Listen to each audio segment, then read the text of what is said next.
এই একটা cake decoration করতে গিয়ে আমি যে নাজেহাল অবস্থায় পড়ছিলাম, এতগুলো ভিডিও দেখছি, আমার মনে হয় না আমার বেকিং লাইফে কোনো কেক ডেকোরেশন করতে গিয়ে আমার এতটা সময় ওয়েস্ট হয়েছে। হ্যালো, আসসালামু আলাইকুম, ওয়েলকাম টু সেতুস কিচেন। এইটা ছিল নাম্বার 1 থিমের একটা কেক। যেহেতু এর আগে আমি কখনো এই থিমের কোনো কেকের কাজ করিনি, তো স্বভাবতই এটা নিয়ে একটু টেনশন কাজ করতেছিল যে কিভাবে শেপটা আনবো। তো তখন আমি পিন্টারেস্ট, ইউটিউবে অনেক একটা ভিডিও দেখলাম। ভিডিওগুলো আমার কাছে খুব কঠিন মনে হচ্ছিল, ইজি তারপরে মনে হচ্ছিল যে এত কাটাকাটি করে একটা শেপ আনতে গেলে দেখা যাচ্ছে ওই কেকটার পিছনে কিন্তু অনেকটা পরিশ্রম করতে হয়, তখন ক্রাম কোডিং করতে অনেকটা সময় চলে যায়। তো তারপরে আমি ভাবলাম যে আমি নিজে কিছু করে দেখি, ট্রাই করে দেখি আসলে হয় কি না। তো তখন আমি বাসাতে কাগজে কলমে খাতায় হচ্ছে একটু মানে কেটে কুটে আর্ট করে করে ট্রাই করলাম। তো দেখলাম যে আমারটাই সব থেকে ইজি মনে হচ্ছে।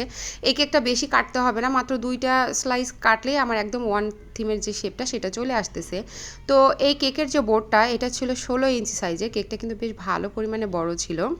তো এইখানে ফার্স্টে আমি একটা স্কোয়ার মোল্ডে কেকটা বেক করে নিয়েছি, যেহেতু আমি দেখলাম যে আমি কেকটা মানে যে শেপটা দিতে চাচ্ছি তার জন্য আমার 2টা স্লাইস করলে হবে, তো সেই অনুযায়ী আমি মোল্ডটা নিয়ে নিয়েছিলাম। তো 2টা স্লাইস করে একটা 1-এর যে লম্বা পার্টটা ওইটার জন্য রাখছি, আর একটা অর্ধেক পার্টটা আমি নিচে বসিয়ে দিয়েছিলাম। ওই অর্ধেক পার্ট থেকে আমি 1-এর যে মাথার অংশটা এইটা আনবো। এভাবে করলে একদমই কেক মানে ওয়েস্ট কম হয়, বেশি কাটাকাটিও করতে হবে না।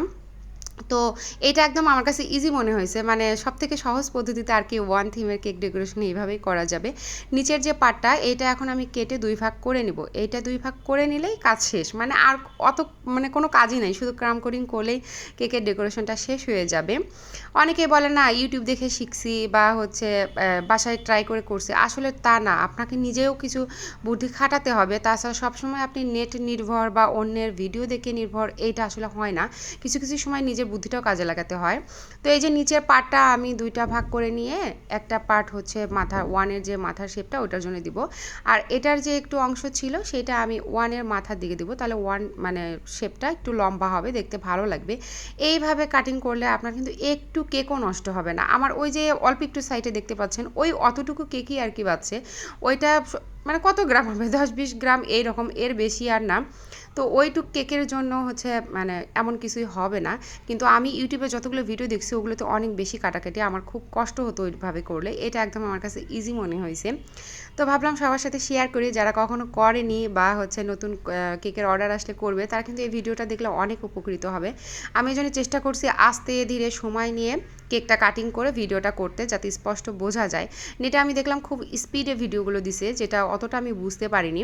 তো এই তো একদম ইজি প্রসেসে কিন্তু আমার 1 থিমের যে শেপটা সেটা চলে আসছে। কমেন্ট করে জানাবেন যে আসলে ভিডিওটা কেমন লাগছে।